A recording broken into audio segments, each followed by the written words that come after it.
Who are you? Sounds like the simplest question in the world. Most people answer with their name, but you have a name. You aren't your name. Then you might say your job, but you do a job. You aren't the job. If I took away your clothes, your phone, your bank account, and your title, if I erased your resume and your social media following, who is the person left standing in the room? It's a terrifying question because most of us realize we built our entire lives around things that can be taken away. We go through stages in life that we mistake for our permanent identity. We get promoted at work, and suddenly we are the manager or the VP. We carry that title like a shield. But the second you step out of that office, you're no longer the boss. You're just a person in traffic. That identity doesn't follow you home. We do the same thing with our families. We become mom or dad, and we pour every ounce of our soul into that role. But there's a biological clock on that identity. Eventually, kids grow up. They move out. They start their own lives.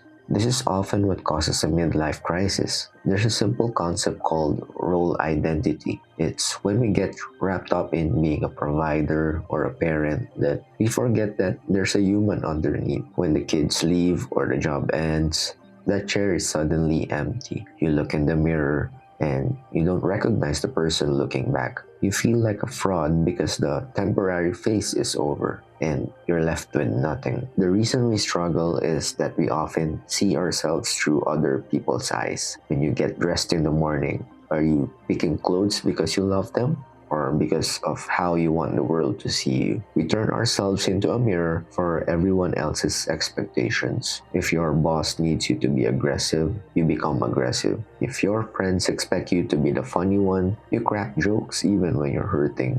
The danger is that after years of being a mirror, you forget what's behind the glass. You become so good at being what everyone else needs that you become a stranger to yourself. Then there's the version of us we put online. We spend hours curating a digital identity, the best photos, the best thoughts, the perfect life.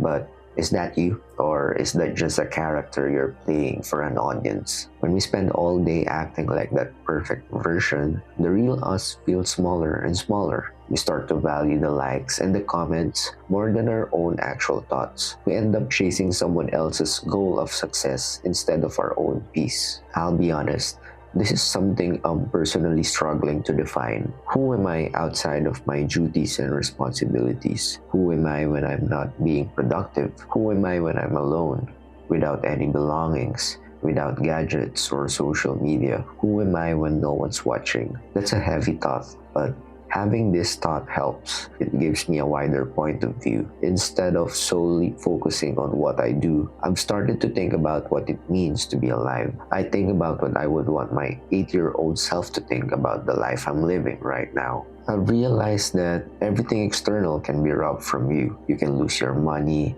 your status, and your titles, but no one can rob you of your mind, your thoughts, your curiosity, your kindness, and your perspective. Those stay with you until the very end. That is the only true identity. If you build your identity on your character rather than your circumstances, you become impossible to break. Everything else is just rented land, but your mind is your home. So, how do we start? I've started doing what I call an inventory of the soul. I ask myself, if I lost everything tomorrow and I couldn't tell anyone about my past achievements, what would I still be proud of? Would I be proud of my ability to learn, my patience, my resilience? These are internal traits. No one can fire you from being a kind person. No one can lay you off from being a curious person. But when you shift your identity to these internal values, you start to point your life in the right direction. Identity isn't a destination. It's not a rock that stays the same. It's